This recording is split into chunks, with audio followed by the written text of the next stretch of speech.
কি অবস্থা? ওয়ালাইকুম আসসালাম। বসো বসো বসো। এই পড়া, এই দুষ্টমি কর কেন? কি অবস্থা দেখি? পড়া পড়া দেখি, পড়া বের করো, পড়া বের করো, বই বের করো, বই বের করো। হ্যাঁ দেখি কি অবস্থা? সবাই আসছে তো, অ্যাবসেন্ট নেই না? হ্যাঁ ঠিক আছে ঠিক আছে। আসসালামু আলাইকুম মাস্টার মশাই। ওয়ালাইকুম আসসালাম রাহমাতুল্লাহ বারাকাতুহু। কি অবস্থা? ও তো ফেল করছে।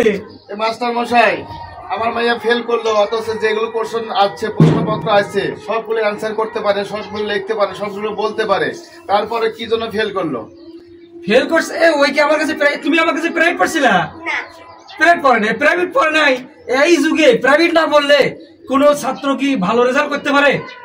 মাস্টার মশাই, যেগুলো প্রশ্ন আছে সেগুলো সব মাইয়া অ্যান্সার করতে পারে। আমার মায়ের মেধা ভালো, ও তো পারে, কিন্তু প্রাইভেটই কি মুখ্য উদ্দেশ্য? তো আপনি জিজ্ঞেস করেন যেগুলো ছাত্রছাত্রী আপনার কাছে পড়ে, আর আমার জিজ্ঞেস করেন, যদি এই মুহূর্তে যদি বলতে না পারে, তাহলে মনে করেন আপনি ফেল করে দেওয়ার সমস্যা নাই। এই প্রাইভেট নেই কি আপনি নাটক শুরু করে দিয়েছেন নাকি, যে প্রাইভেট পড়লে পাস করবেন, প্রাইভেট না পড়লে ফেল করবেন? এটা কোনো কথা হলো? আপনারা সরকারি বেতন নেন না? আপনাদের সরকার টাকা দেয় না? তারপরে কেন ফেল করবেন?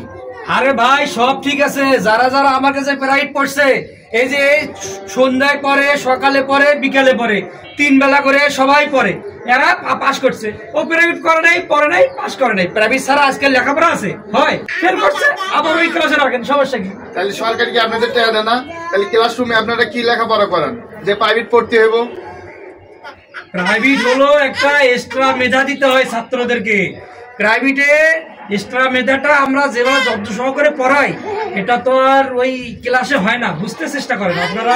প্রাইভেট নিয়ে এত আপনাদের মন্তব্য কেন? আমরা বুঝি না। আপনারা এই মাসে 1000-1500 টাকা দিতে আপনাদের এরকম লাগে কেন? আপনাদের ভবিষ্যতে তো আপনাদের ছেলে মেয়েরাই ভালো রেজাল্ট করবে, মেধা ভালো হবে, ভালো ডাক্তার হবে, মাস্টার হবে, ইঞ্জিনিয়ার হবে, ভালো কিছু করবে।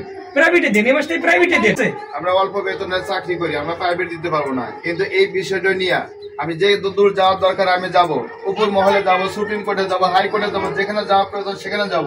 সরকারি টাকা নিয়ে আপনারা শুধু প্রাইভেটের নাটক করে, আপনারা যারা প্রাইভেট করে তাদের পাস করে দেন, আর যারা মেধা ভালো আছে অথচ প্রাইভেট করে না, তাদের আপনারা ফেল করে দেন। এগুলো নিয়ে আমরা কথা বলবো। দেখি আপনি তো অনেক লোক, দাঁড়ান দাঁড়ান দাঁড়ান, আপনি তো দেখি অন্যরকম লোক। আপনি যার কাছে যাবেন, কার ছেলে মেয়েও দেখেন 3-4টে প্রাইভেট টিউশনই আছে, তার মাস্টার বাসায় গিয়ে পড়ায়। ঠিক আছে, আমরা তো অল্প নেই, এই 1500, ওদের কাছে অনেক, ওদের 10,000, 5,000 প্রতি মান্থলি। ঠিক আছে, তা আপনি যা বলছেন ঠিক আছে, আপনার মেয়ে টাকা দেওয়া লাগবে না মাসে মাসে প্রাইভেটে, এমনি পাঠিয়ে আমি একটু পড়াবো। ঠিক আছে, এমনি পাইটা দেবো না, কিন্তু এই জিনিসটা বন্ধ করবো। ঠিক আছে, চলো চলো, আমাদের পক্ষে লেখাপড়া করার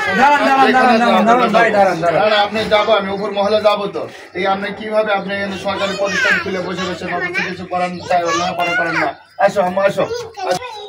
ভিউয়ার্স, আমাদের এই যে আমরা যে অভিনয়টা দেখলাম বাস্তব না। আসলে আমাদের সমাজে এখন এরকম রহরহ ঘটতেছে, কারণ বিভিন্ন স্কুল প্রতিষ্ঠানে দেখবেন যারা যে মাস্টার দ্বারায় যাদের কাছে প্রাইভেট পড়ানো হচ্ছে, সেই মাস্টার, সেই ছাত্র মেধাবী হোক বা মেধা শূন্য হোক, তার পরীক্ষার রেজাল্টে তার দেখা যায় ভালো রেজাল্ট, ভালো ফলাফল পাওয়া যায়। আর যাই প্রাইভেট পড়ায় না, যায় যে মাস্টারের কাছে যায় না বা প্রাইভেট পড়ানো হয় না, তার দেখবেন যে রেজাল্ট, সে যদি ভালো একটা স্টুডেন্ট হয় তারপরেও তাকে ফেল করে দেওয়া হয়। আসলে আমাদের সমাজের মাস্টারদেরকে চক্ষু খোলা উচিত তাদেরকে। আসলে আমরা শিক্ষা প্রতিষ্ঠানটা নিয়ে একটা বিজনেস শুরু করছি, ব্যবসা শুরু করছি, যেখানে আমাদের সরকারের কাছ থেকে আমরা বেতন পাচ্ছি, টাকা পাচ্ছি, ভাতা পাচ্ছি, বিভিন্ন সুযোগ সুবিধা পাচ্ছি, কিন্তু আমরা সুযোগ সুবিধা নিচ্ছি যে বাচ্চাদেরকে, মানুষের গরিব অসহায় মানুষদের বাচ্চাদেরকে লেখাপড়া করার জন্য, কিন্তু তাদেরকে আমরা ঠিকভাবে তাদেরকে লেখাপড়া করাচ্ছি না বা শিক্ষা দিতেছি না। আমরা শিক্ষাটাকে একটা ব্যবসায় পরিণত করছি। সো আমরা যারা মাস্টার আছি তারা এখান থেকে বেরো আসি। ধন্যবাদ সবাইকে, ভালো থাকবেন, সুস্থ থাকবেন, আল্লাহ হাফিজ।